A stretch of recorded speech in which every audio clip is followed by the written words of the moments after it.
Sorry for the delay. For some reason, the computer shut itself down. It was sold for 4 drachmas. But listen at this. It say, but why dwell on the commonplace rubbish, which starving were driven to fill upon? Give her that what I have to recount is an act unparalleled in history of either the Greeks or the barbarians, as a horrible to relate as it is incredible to hear. Here it is, they say this act that was done is so horrible that he didn't want to write it, but if he didn't give an account, somebody else would. So he explains. He says, I have to recount, what I have to recount is an act unparalleled in the history of either the Greeks or the barbarians, and as horrible to relate to as it is incredible to hear.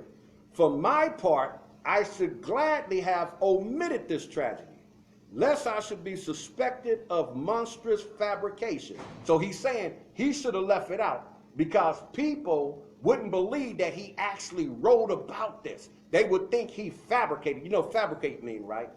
Lie.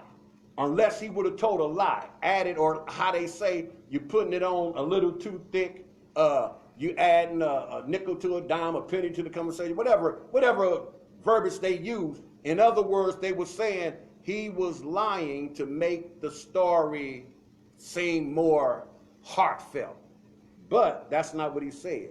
He says, but there were many witnesses of it among my contemporaries, and besides, I should do poor service to my country if I were to suppress the agonies she went through. So he's saying, I couldn't suppress this.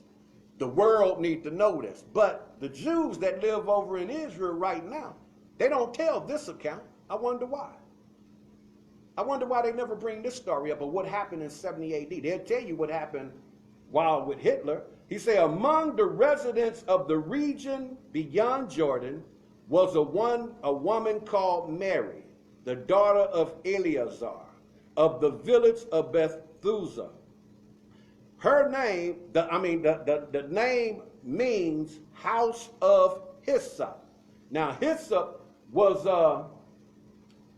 the very thing that they gave to Jesus. Remember when he was on the cross, they dipped the vinegar and something into the hyssop and gave it to sip.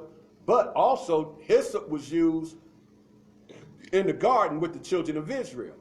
Not in the garden. When they came out, before they came out of captivity, on the night that the destroyer came through, they were told to put blood on the doorpost with what? Hyssop. Hyssop is like a paintbrush, but it's a flower. It's a plant based. Now, this woman Mary, she was well off and of a good family, and had fled to Jerusalem with her relatives, where she became involved with the siege. Most of the property she had packed up and brought with her from Perea had been plundered by the tyrants, her own people, Simon and John, leaders of the Jewish war effort. And the rest of her treasure, together with such foods as she had been able to procure, was being carried by their henchmen in their daily raids. So I told you, these people was raiding them, taking from them. This woman was well off, well-to-do, and here it is, her very own people taking her food. Watch what happens. It says, however, no one put her to death. Oh no, I skipped. In her bitter resentment, the poor woman cursed and abused these extortioners. And this incensed them against her. However, no one put her to death, either from exasperation or pity. She grew weary of trying to find food for her kinsfolk. In any case, it was by now impossible to get any food. Since it was hard to get any food, it says famine gnawed at her vitals, and the fire of rage was ever fiercer than famine. So driven by fury and want, she committed a crime against nature.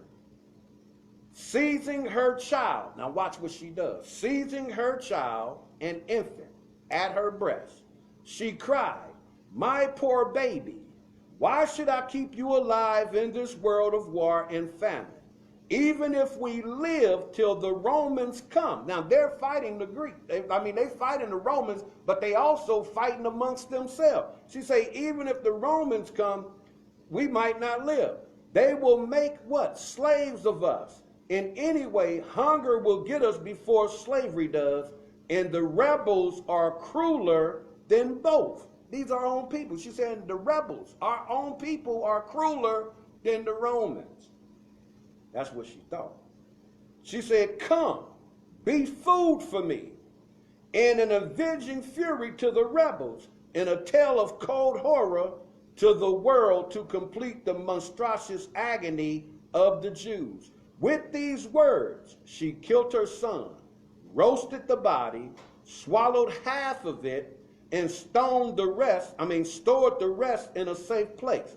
But the rebels were on her at once, smelling the roasted meat, threatening to kill her instantly if she did not produce it.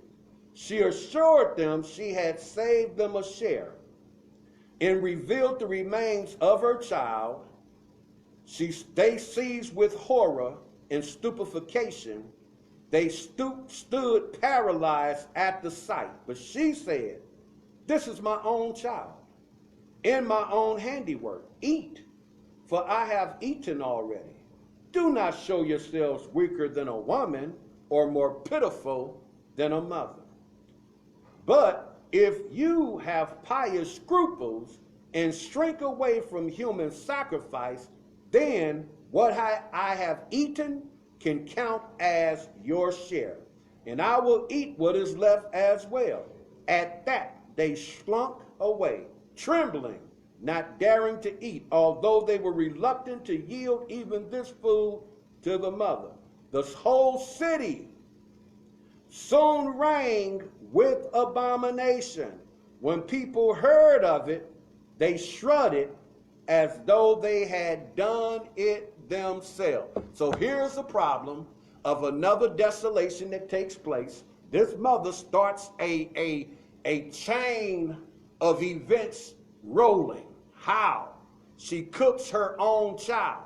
Then when others heard about the very thing she done, they went out and began to do the same thing.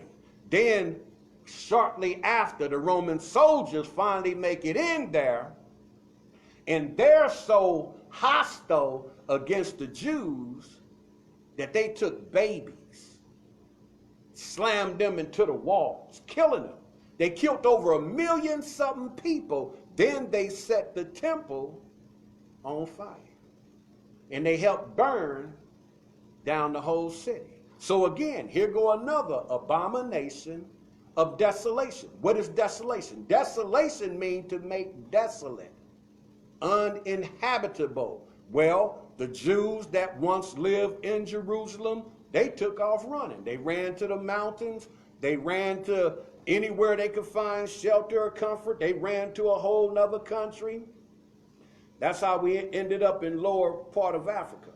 So going back to Matthew, the 24th chapter, we read verses 15 and 16. It says now, verse 16, it says, "Then let them which be in Judea flee into the mountains." So he's telling them, the very people that's coming, if you hear about the Romans down here doing whatever they doing, he's saying, flee into the mountains. He say, let them which is on the housetop, don't come down. Don't take anything out of your house. Neither let him which is in the field return back to take his clothes. Woe unto them that are with child. Remember, we just read about the ones that was child. And to them that give suck in those days. But pray ye that your flight be not in the winter, neither on the Sabbath day. For then shall be great tribulation, such as was not since the beginning of the world to this time, nor ever shall be. And except those days should be shortened, there should no flesh be saved, but for the elect's sake those days shall be short. So now, this is what I propose to you. Now, we read about the two abominations, so that means that he said, except the days be shortened, no flesh will be saved. So that means there's another prophecy that has to get ready to happen, that is getting ready to unfold, that is getting ready to take place. And I shared with everybody on last week and a couple of weeks prior to that. Do your research. Go and study this stuff out. I told you, I sent the video to everybody on Facebook and whatever, and I told y'all, I said, look, this is what's going around in the globe. Just don't pay attention to what's happening in America. You got to see what's going around in the globe, around the globe, through the word of the Most High God.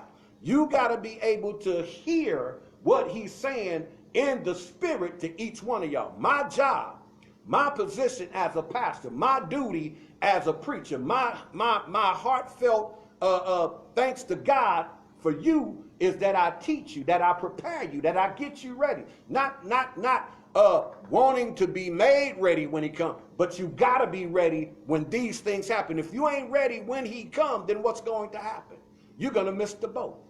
You're not going to make it. Remember how in the days of Noah, again, he says, as it was in the days of Noah, so shall the end be. They were partying, they were marrying, they was having a ball, they was doing all kind of stuff.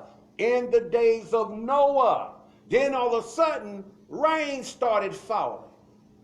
But they like, oh, this, what is this? Nothing. They kept partying. Then when they seen the water start coming up to their ankles, then the water start coming up to their calf muscle. Then the water start coming up to their knees. Before you know it, they waist deep in the water, and they looking for miles, and it's nothing but water. Now all of a sudden the water is chest high. Now they're banging on the door to Noah to let us in. Well, God shut up the door where Noah couldn't open it. So this is what he's saying. Just like it was in the days of Noah, don't be the only 8 people that get saved, that make it out. He's trying to forewarn you right now. Right now is the acceptable year of the Lord. Right now is the acceptable time of the Lord. Right now is the time to hear his voice and to know his name. Not now, but right now.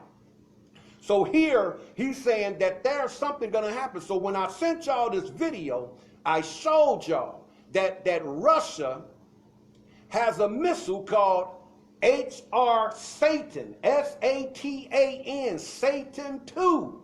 And America don't have the power, don't have the authority, have not figured it out with all the scientists they got how to stop that missile from leaving from Russia and landing here in America. Well, I warned y'all, what, 3-4 weeks ago? Well, look what just happened a couple of days ago. What happened a couple of days ago in the news that made global news? Something blew up a plane. Yeah, you close. Come on. Blew up a plane. The drone. Yeah. Now who shot it down? What country? Iran. Iran shot down an American-made drone. Why is that significant? Because Iran has promised out of their mouth they're going to destroy what? Jerusalem. And just recently, Iran, now Turkey used to be one of America's biggest allies.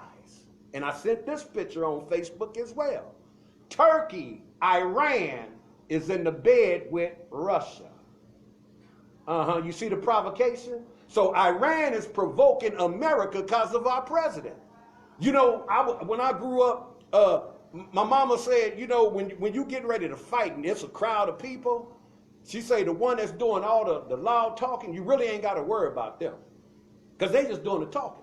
But that person that's silent, the one that's quiet, that's the one you better go take off on first because he's the big bad boy of the bunch. So here it is, America is doing nothing but mouth service. He talked about the boy over in Korea, called him Rocket Man. And then he went to Korea, sat down with Kim Jong, and then came back to America. Oh, he's not going to fire no rockets. He's going to comply with everything I said. And the very same day when the president was leaving out of the country, what did Rocket Man do? He shot a missile. What is he saying? You ain't doing nothing but talking. We ain't worried about you. We in the bed with Russia. Russia got a missile that'll destroy you. Well, let's see what the Bible prophecy says. Again, I told y'all, I teach y'all, you got to read the book of Revelation. In the book of Revelation, it tells you of the great white whore, the mystery Babylon. Well, who is mystery Babylon? America. Everybody around the globe has made to drink from America's cup. The superpower, it was called. But you have a little bitty country touching a superpower. See, God says in that day, first of all, what did America do?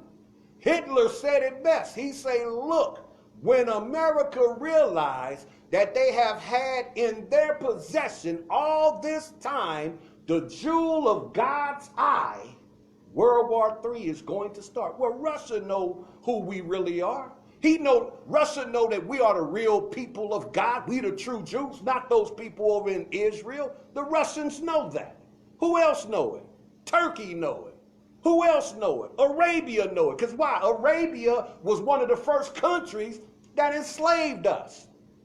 All the people around the globe know who resides in America. But America got into the bed with this Zionist nation, these people pretending to be somebody that they not. And I am a Hebrew. And because I'm a Hebrew, I'm not speaking against my own nationality. I am Semitic.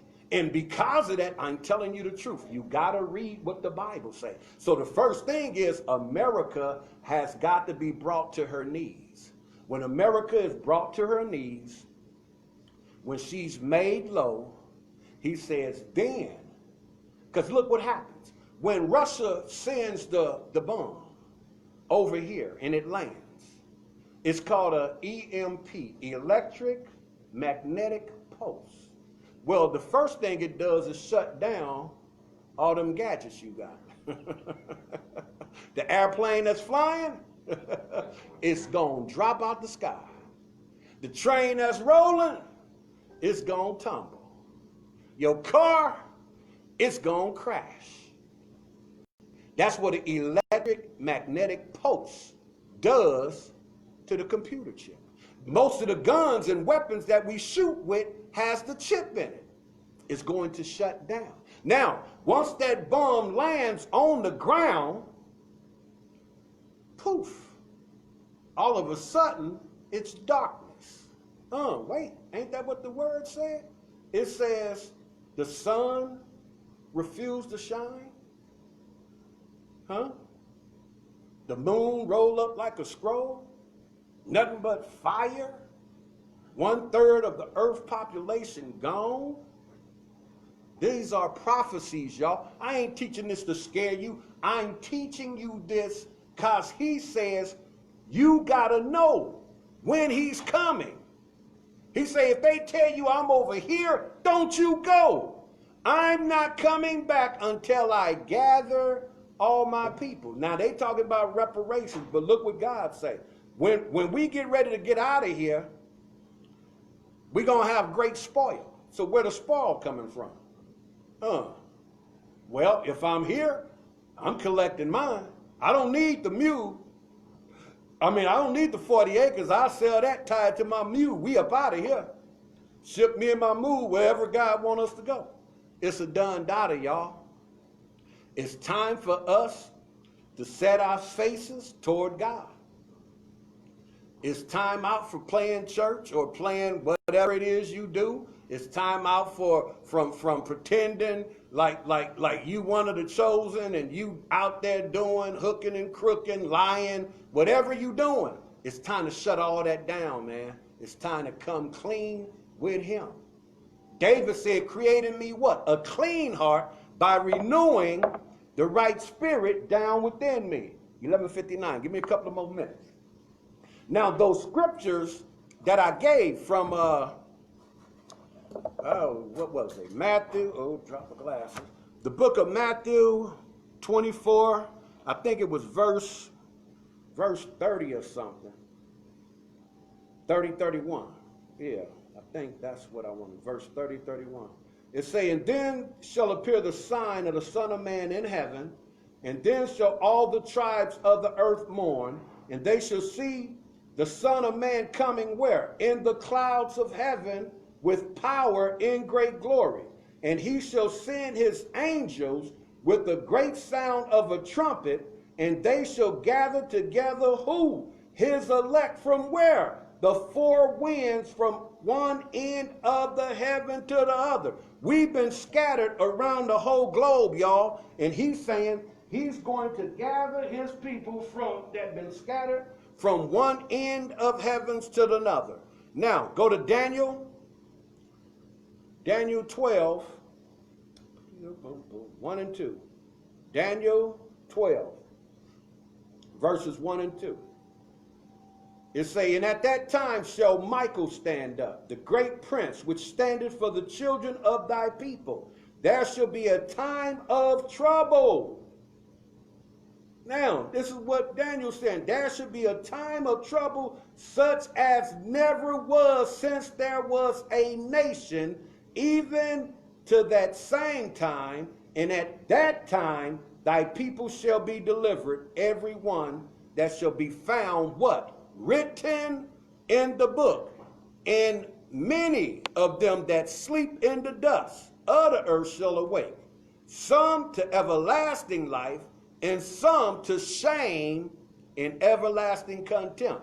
How do I know that this have not happened yet? Because we still here. So those prophecies that was given from the Greeks coming in and doing what they did according to Antiochus, and then what Titus done in 70 AD, those prophecies happened, but that is not the prophecy. That prophecy is yet to happen. Now go to Jeremiah, verse 30, and chapter 30, verse 7. Jeremiah 30 and 7. See, if you would have took out time, and those of you might have did do your read, you find out there's a theme with these scriptures that I gave. It say, at last, for that day is great, so that none is like it. It is even the time of what? Jacob's trouble, but he shall be saved out of it. So some people said that Jacob's trouble took place under Antiochus. They said Jacob's trouble also took place in 70 AD. Well, I pitched and proposed to you there's another Jacob's trouble. It's brewing. Some say it's happening right now. What, the different killings of all the Hispanics, the blacks, and different nationalities and races being killed. But no, I submit not that one. There's coming a trouble unlike any that have ever been seen, because the prince of this world, he's going to realize that his time is running out. And when he realizes that his days on earth are numbered, he's going to unleash something unlike we have ever seen. So it ain't happened yet.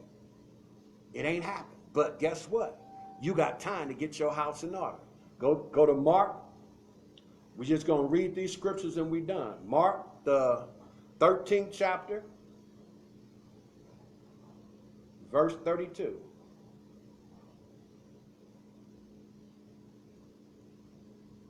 It says, but of that day and that hour knoweth no man, no, not the angels which are in heaven, neither the Son, but who? Say it louder. Nobody but the Father know exactly what day and what time it is. Luke, the 17th chapter, verse 34 through 37. It says, I tell you, in that night there shall be two men in one bed. And that's not homosexuals, y'all. He wasn't talking about no homosexuals. He was just talking about two people laying down in the bed, man and woman, boy and girl, not husband and wife. No, it has nothing to do with sexuality. He says, the one shall be taken and the other shall be left.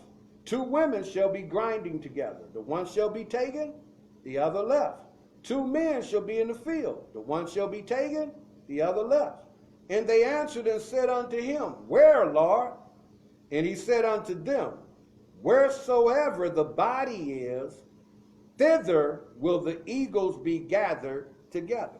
So where great bodies are left behind on the ground to die, you got them birds to come down to do what? To eat them. When you see them birds coming down, you know what time it is. Something about to happen. Look at Acts. Acts, the 1st chapter. Now here go a blessing. These are promises, y'all. I gave y'all promises of a different kind last week. Now these are promises of a different kind. Acts, the 1st chapter, verse 7 and 8. And he said unto them, It is not for you to what? Know the times or the season. But everybody trying to pinpoint when he coming.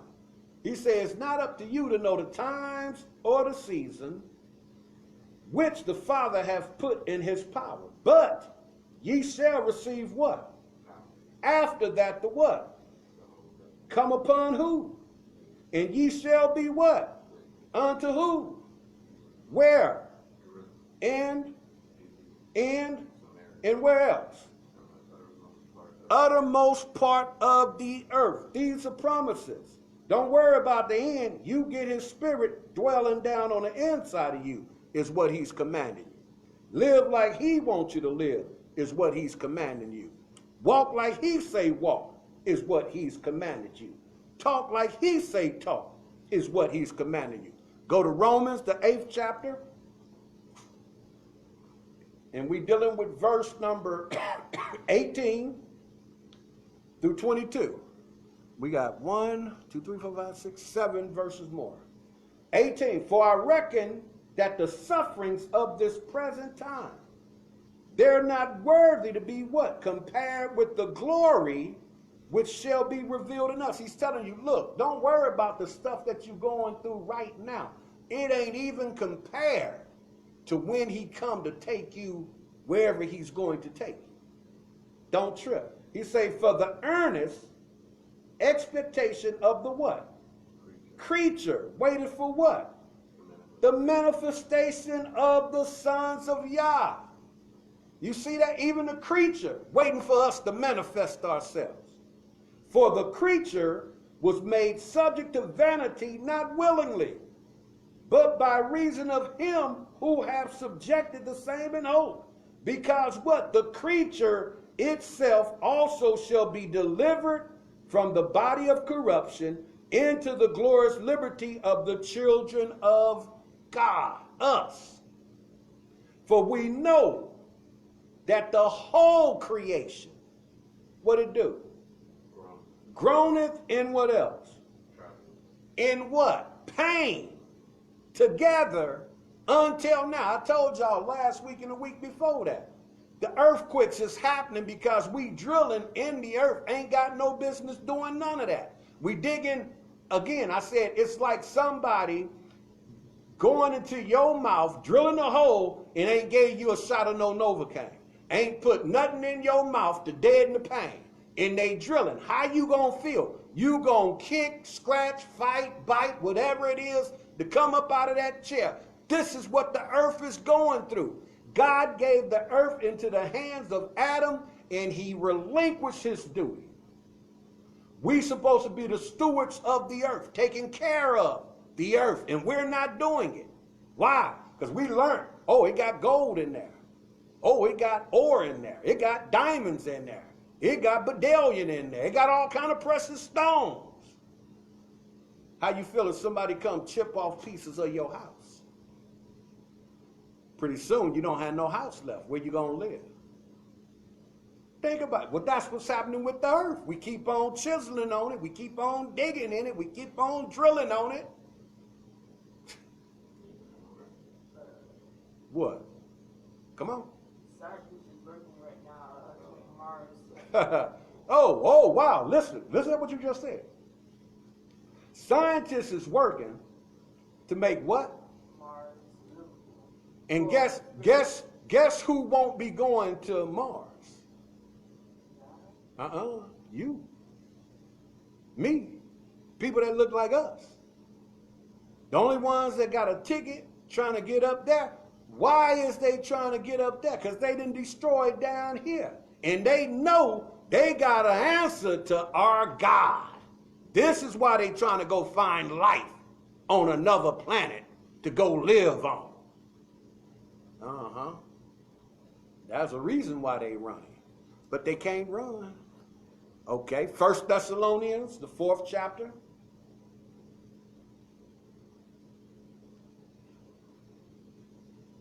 What verse I want? 16 through 18. It says, for the Lord himself shall descend from heaven with a shout, with the voice of the archangel, with the trump of God, and the dead in Christ shall do what? They gonna get up first. Then we which are alive and remain shall be caught up together with them where? To meet the Lord in the air, and so shall we ever be with the Lord. Wherefore comfort one another with what? These words. Let's go to Revelation. Now this is the blessed book here. A lot of people don't want to read Revelation because they're bad. And it scares them. But if you are a saint of the Most High, man, this is like you eating your favorite dish. It's like having your favorite dessert. It's like wearing your favorite suit, putting on your favorite Jordans. That's what Revelation is like to those that are saved. But if you ain't saved, you're scared because there's a lot of stuff that's going to happen. But let's look at verse 10. What do it say? It says, because thou hast kept the word of my patience, I also will keep you from the hour of temptation, which shall come upon all the world to try them that what? Dwell upon the earth. When that beast is loosed, he gonna try everybody. But God got you if you believe. That's why he tell you, you got to be a believer. 11th chapter, same book, 11th chapter, verse 15. 11, 15 through 19. It says, and the seventh angel sounded, and there went great voices in heaven saying, the kingdom of this world are become the kingdoms of our Lord and of his Christ, and he shall reign forever and ever.